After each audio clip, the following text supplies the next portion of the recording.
बिस्मिल्लाहिर्रहमानिर्रहीम। Dear students, अस्सलाम वालेकुम। I am Amreen Ibrar. हम लोगों ने CIA ओ लेवल्स मैथमेटिक्स का सिलेबस स्टार्ट किया हुआ है। जिस टॉपिक को हम कवर कर रहे हैं वो है प्राइम्स, HCF एंड LCM। जिस बुक से हम कर रहे हैं वो है D1 7th addition, chapter 1 exercise 1B। इसका आज हम क्वेश्चन नंबर 8 करेंगे। क्वेश्चन नंबर 8 में आप देखें, two racing cars, car X and car Y, are at the starting point of 2 kilometer track at the same time. Car X and car Y makes one lap. One lap means एक चक्कर every 60 second and every 80 second respectively. Respectively का मतलब ये होता है, बेटा देखें car X पहले लिखा हुआ है तो ये जो टाइम है ये कार X के लिए है, और बाद में कार Y लिखा हुआ है तो इसलिए ये जो 80 सेकेंड्स है ये टाइम कार Y के लिए है। पार्ट 1 में वो कहता है how long in seconds will it take for both cars to be back at the starting point at the same time. How long in minutes will it take, यानी उन्होंने एक स्टार्टिंग पॉइंट से काम start किया। Car 1 ने एक lap 60 second में लगाया, कार 2 ने एक लैप 80 सेकेंड्स में लगाया। वो कहते हैं कि एक टाइम ऐसा आएगा कि ये दोनों गाड़ियाँ दोबारा स्टार्टिंग पॉइंट पर आ जाएंगी। वो टाइम बताएं कि कितने टाइम के बाद ये दोबारा स्टार्टिंग पॉइंट पर आ जाएंगी। पार्ट 1 में ये कहा। पार्ट 2 देखें, हाउ लॉन्ग इन मिनट्स। अब बेटा इसमें क्या करना होता है, पार्ट 1 पहले मैं एक्सप्लेन कर दूं कि व्हाट आई डू। जब भी कोई काम दो लोग या दो गाड़ियाँ या कोई भी दो चीज़ें हैं, जैसे लाइट्स हो गई, दो लाइट्स इकट्ठी एक दफ़ा चलाएं, यानी स्टार्टिंग टाइम सेम था, उसके बाद वो एक काम को डिफरेंट टाइम्स में दोनों लोग कर रहे हैं। अब वो दोबारा कब स्टार्टिंग पॉइंट पर पहुंचेंगे, इसके लिए हमें उन दोनों के टाइम्स का LCM लेना होता है। तो हमें वो टाइम जब LCM लेते हैं तो LCM की वैल्यू हमें बताती है कि आफ्टर दैट टाइम, इतने टाइम के बाद ये दोनों गाड़ियाँ दोबारा स्टार्टिंग पॉइंट पर खड़ी होंगी। क्लियर हो गया। How long in minutes will it take for faster car to be 5 laps ahead, यानी 5 laps ahead of the slower car. वो टाइम भी बताएं। अब बेटा सबसे पहले हमने क्या लेना है, LCM लेना है। दो गाड़ियां हैं, उनका डिफरेंट टाइम है, तो हमने उनका क्या लेना है, LCM लेना है। कार 1 जो है, कार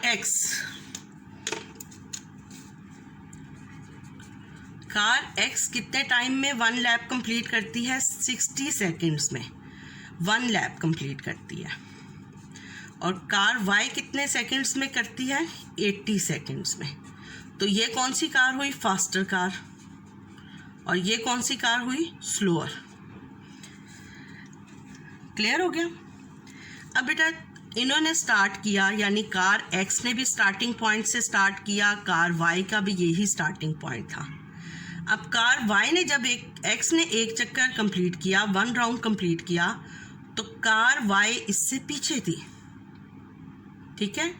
अब हमने देखना है कि वो आहिस्ता आहिस्ता पीछे होते होते एक टाइम ऐसा आएगा कि दोनों फिर स्टार्टिंग टाइम पर पहुंच जाएंगे। उसके लिए हमने क्या लेना होता है, LCM। 2 से डिवाइड किया, 30, 40, 2, 15, 20, 2, 15, 10, 2, 15, 5, 3, 5, 5 और फिर 5। अच्छा बेटा सम टाइम ये वाले क्वेश्चन नॉन कैलकुलेटर में भी आ जाते हैं, तो इसलिए इसकी कैलकुलेशन अब आप देखें LCM की कितनी इजी मैं आपको बता रही हूँ। 5 2s are 10 होता है, आप इसको इकट्ठा कर लें। 2 2s are 4, 4 2s are 8, 8 3s are 24, 24 multiplied by 10, 240। 240 seconds के बाद कार X और कार Y दोबारा स्टार्टिंग पॉइंट पर होंगी। अब बेटा ये हमारा टाइम आ गया।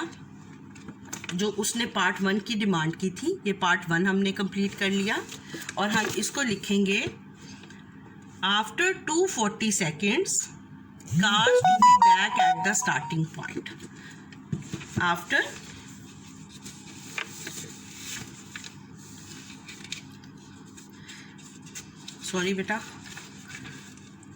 after 240 seconds cars to be back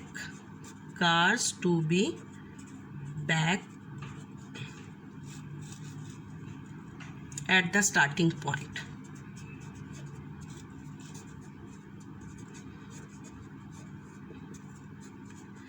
अब बेटा इसमें हमने देखना है कि 240 सेकेंड्स में कार एक्स ने कितने लैप्स लगाए.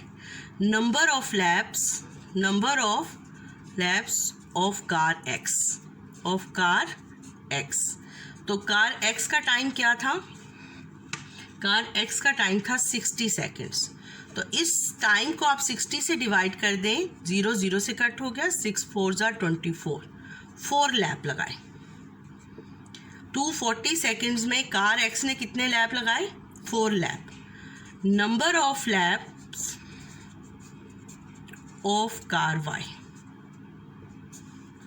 तो 240 डिवाइडेड बाय 80, तो 3 लैप्स.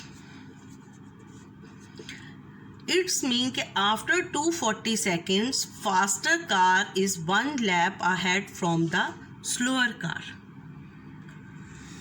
अब 1 लैप के लिए कितना टाइम रिक्वायर्ड है? 240.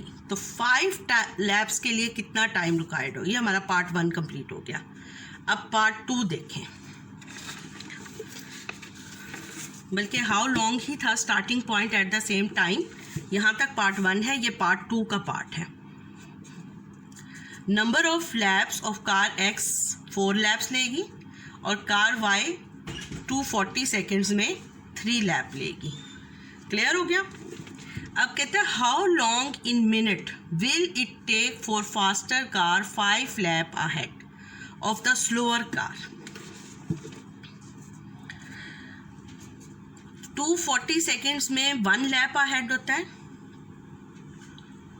Time for 1 lap ahead 240 seconds. तो इसको आप मिनट्स में कन्वर्ट कर दें तो ये बन जाएगा 60. 4 मिनट. कितने मिनट बन जाएगा? 4 मिनट. तो 5 लैप्स अहेड के लिए time for 5 lap ahead, 4 multiplied by 5. 1 lap ahead के लिए 4 मिनट चाहिए, तो 5 लैप अहेड के लिए कितने मिनट्स चाहिए? 20 minutes. After 20 minutes faster car is 5 lap ahead from the slower car. Dear students, question number 12 देखें. Kate wishes to cut the square from a Vanguard sheet with a length of 64 centimeter and a breadth of 48 centimeter. She likes the squares to be as big as possible and she does not want any leftover Vanguard sheet. What is the length of each square? How many squares can she cut all together? बेटा जब भी आपको किसी rectangular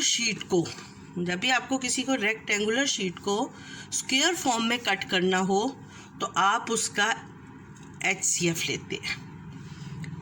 small squares में cut करना हो तो आप उसका क्या लेते हैं? HCF. अब हमारे पास ये जो रेक्टेंगुलर शीट है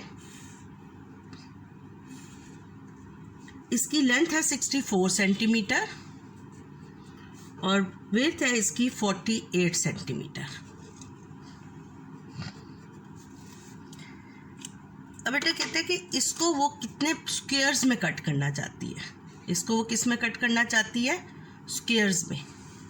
और वो चाहती है कि स्क्वायर्स भी बड़े हों, यानी उससे बड़ा मज़ीद स्क्वायर कोई ना कट कर सके. छोटे तो बहुत सारे कट हो सकते हैं. तो इसके लिए हम क्या लेंगे? HCF. किसका HCF लेंगे? 64 और 48 का. डिवीजन मेथड से ही मैंने आपको कहा है कि आपने लेना है 2 3 2 2 2 ज़ा 4 2 4 ज़ा 8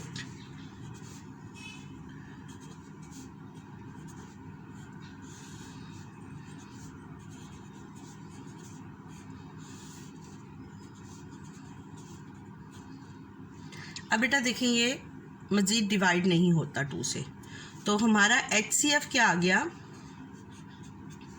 2 2 ज़ा 4 4 2 ज़ा 8 8 2 ज़ा 16 सेंटीमीटर, यानी ये जो length of each side of the square है ये 16 सेंटीमीटर है। अगर वो 16 सेंटीमीटर लेंथ विड्थ के स्क्वायर काटे तो वो सारी शीट को वेस्ट किए बगैर पूरी शीट को टोटल इक्वल स्क्वायर पार्ट्स में कट कर सकती है, और length of each part of the square is 16। यही उसने हमसे पार्ट 1 में डिमांड की थी। पार्ट 1 में उसने कहा है कि least numbers of square pattern length of one square side, length of one side of square is equal to 16 centimetre. ये पार्ट 1 हो गया। अब वो पार्ट 2 कहता है कि इसकी में से कितने स्क्वायर कट कर सकती है। तो बेटा उसके लिए हमें एरिया ऑफ अ शीट पता होना चाहिए और एरिया ऑफ वन स्क्वायर पता होना चाहिए। इसलिए हम पहले क्या करेंगे, area of sheet, area of sheet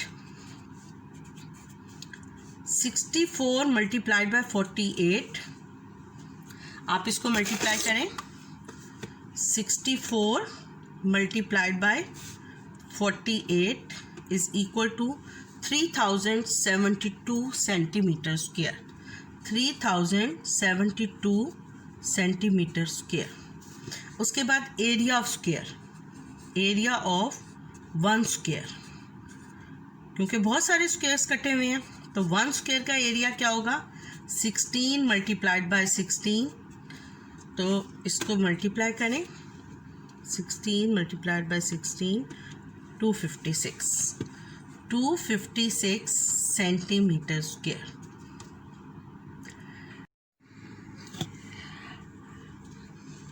area of one square 256 आ गया।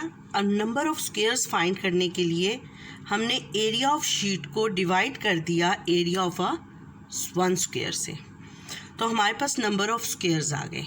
बेटा ये बात आप याद रखें कि जब भी आपको कोई बड़ा एरिया दिया जाएगा तो कहा जाएगा कि इसको स्मॉल पार्ट्स में डिवाइड करें और बताएं कि कितने स्मॉल पार्ट्स में डिवाइड हुआ।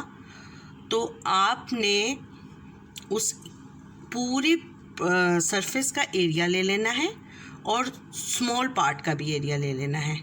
पूरे सरफेस के एरिया को स्मॉल पार्ट के एरिया से जब आप डिवाइड करेंगे तो आपके पास नंबर ऑफ स्मॉल पार्ट्स आ जाएंगे। क्लियर हो गया? ये आपने बात याद रखनी है कि कैसे हम नंबर्स निकालते हैं। ठीक है बेटा, अगर आपको मेरा चैनल अच्छा लगा है तो इसको सब्सक्राइब कर दें और मज़ीद नोटिफिकेशन के लिए बेल आइकन को प्रेस कर दें। और बेटा अगर कोई प्रॉब्लम है तो कमेंट सेक्शन में लिख दें, इंशाल्लाह ताला मैं आपका जो भी सलूशन होगा उसको आपको या तो कमेंट कर दूंगी या फिर आपको लेक्चर बनाकर अपलोड कर दूंगी। अल्लाह हाफिज़।